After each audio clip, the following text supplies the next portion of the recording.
ao Instituto Auler, espaço de conhecimento e autoconhecimento. Eu me chamo Tatiana Auler, eu sou psicóloga e estou aqui para bater um papo com você.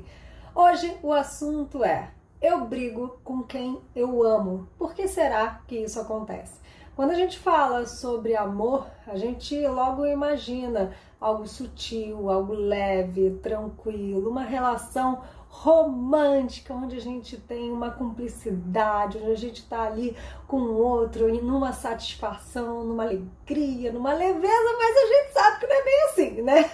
Muitas vezes você ama uma pessoa e está em pé de guerra com ela, tem uma falha aí muito grande na comunicação, nas interpretações, e a gente acaba brigando com aquela pessoa que mais a gente quer bem. E por que será que isso acontece? Bom, vamos lá, vamos entender em primeiro lugar a historinha que foi contada para cada um. Você imagina que desde quando você era criancinha e a pessoa que você ama também desde quando ela era criancinha, ela foi sendo impregnada de um monte de conceitos, preconceitos, valores e você também, por outro lado, até que vocês se encontram no mundo nesse momento da vida de vocês dois.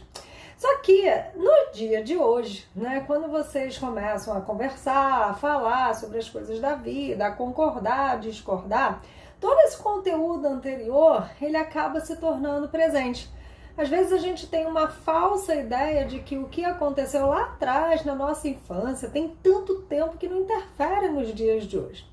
Mas se eu te perguntar assim, por exemplo, você lembra a forma que a sua mãe, o seu pai ou seus cuidadores cuidavam de você em relação aos seus medos, às suas necessidades?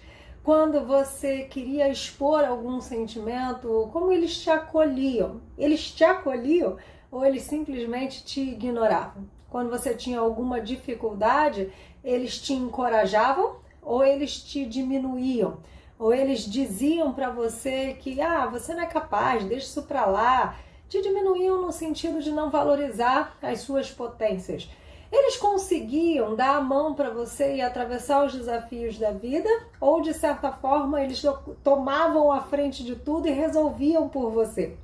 Todas essas situações da nossa infância vão gerando comportamentos, pensamentos, emoções, angústias, memórias emocionais, às vezes traumáticas, muito traumáticas, às vezes não tanto traumáticas, mas condicionando a forma como você pensa, como você age nos dias de hoje.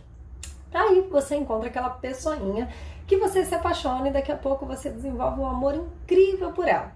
E ela também tem esses conteúdos emocionais lá atrás. E todos nós, adultos, esperamos que as dores da nossa infância sejam curadas na vida adulta, muitas vezes a partir das nossas relações, dos encontros da vida. Então, se eu me sentir rejeitada em algum momento, eu quero muito que a outra pessoa me dê uma segurança afetiva. Se eu me sentir abandonada, uma segurança afetiva. Se eu não me sentir ouvida pelos meus pais, eu quero muito que essa pessoa que eu amo possa me ouvir naquilo que eu tenho a dizer até o fim. Se quando eu era criança, os meus pais eles não faziam por mim, eles estavam presos somente no egoísmo deles, quando eu cresço, eu quero que essa pessoa largue o mundo para poder ficar do meu lado. Então, muitas vezes a gente cria uma expectativa dentro de um relacionamento que a pessoa possa atender às nossas necessidades básicas, né? Que tem a ver com esses traumas, essas dores que a gente vem trazendo da relação com os nossos cuidadores, os nossos pais, dores da infância de uma maneira em geral. E aí os conflitos começam a acontecer. Aí a gente briga porque um quer comer comida japonesa, o outro quer comer pizza. A gente briga porque um quer ir pra praia, o outro quer ir pra montanha. A gente briga porque um falou isso, o outro deixou a toalha não sei aonde, né? Coisinhas do dia a dia. Mas que se a gente for investigar mesmo dentro de uma terapia, né? Às vezes uma terapia de casal é super importante. Você vai perceber que existe muito além daquela briguinha do dia a dia, ou seja, o conteúdo é muito mais profundo do que aquela briga no dia a dia. Então eu te pergunto, no seu relacionamento, pelo que você está brigando? Pelo que, né? Qual é a dor que você tem que você está lutando por ela, é porque você quer ser ouvida, você quer uma segurança afetiva, é um ciúmes que você tem e de certa forma essa pessoa ela não te traz essa confiança, né, que você precisa para saber que a pessoa está ali com você independente de qualquer coisa. O que é que a sua criança dentro de você está te convidando aí desesperadamente a olhar nessa necessidade de ter esse retorno porque em algum lugar lá atrás ela sofreu? Bom, o que eu tenho para te dizer é que nem sempre a pessoa que está do seu lado vai conseguir curar essa dor. Eu falo nem sempre porque às vezes acontece. Dentro do consultório eu vejo alguns relacionamentos que de fato uma pessoa consegue ali acalmar a dor do outro, mas muitas vezes isso não é possível. Então, o que fazer no momento desse, né? Primeiro é identificar pelo que você está brigando. E aí você pode se fazer uma pergunta: quais são os meus maiores medos, né? Quais são os seus maiores medos dentro de um relacionamento? Tá? A gente está falando aqui de relação. Quais são os seus maiores medos? Faz aí uma escala de 1 a 5, tá? A gente não precisa colocar muita coisa, não. Mas faz uma escala de 1 a 5, pelo menos um medo, outro medo, outro medo, 5 medos que você possa eleger aí que você tem mais forte. E nesses 5 medos, você vai pensar aonde foi, você vai fechar os seus olhos e vai voltar nesse conteúdo e você vai começar a relembrar a sua vida e pensar aonde foi que eu pela primeira vez senti esse medo, ou seja, passei por essa situação ou vi alguém passando, às vezes os pais, né, passando por essa situação, ou de repente isso venha como uma imagem para você, uma memória que você faz contato com ela e nessa época, ou nesse dia, ou nesse período da minha vida, ou nessa situação, eu me lembro que esse medo ele começou a ser construído dentro de mim. E o que fazer? É claro que não é em um vídeo desses que você vai assistir que você vai se libertar de todos os seus medos e acabou. Mas eu posso te dizer que se você assistir os vídeos, né, não só os meus, mas de outros terapeutas que te fazem perguntas, se você só assistir e não parar para responder essas perguntas, você não vai ter resultado nenhum.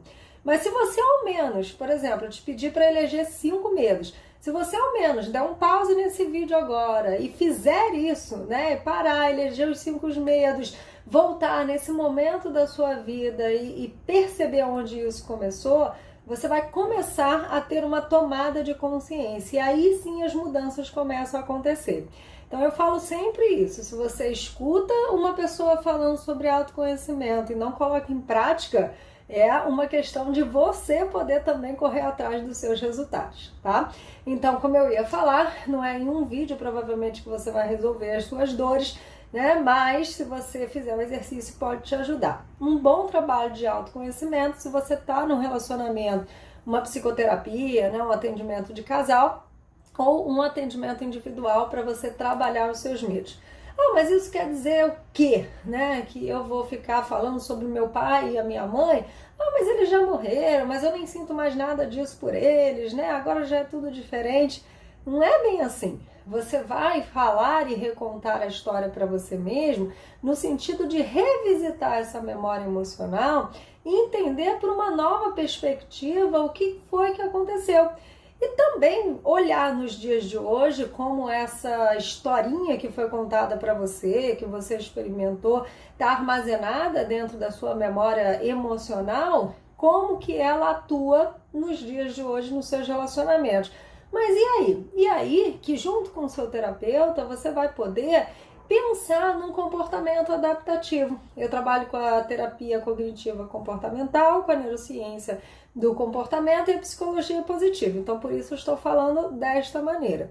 Os pensamentos que você tem nos dias de hoje, as interpretações que você faz, todo o comportamento que você tem nas suas ações a partir das suas emoções, ou seja, a partir daquilo que você sente, provavelmente é uma repetição de um modelo anterior.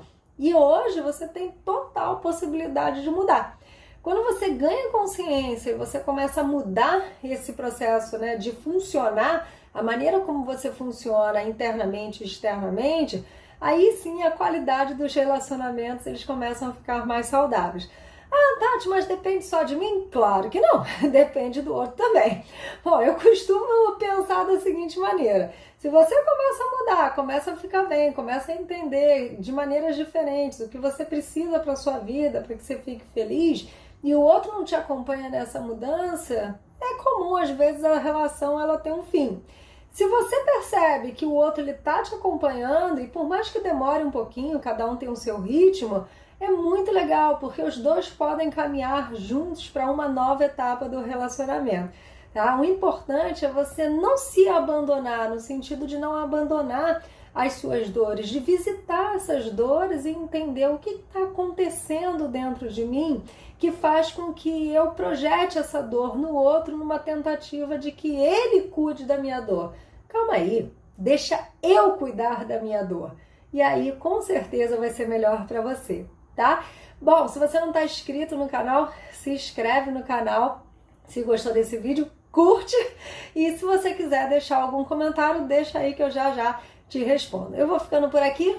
Até a próxima.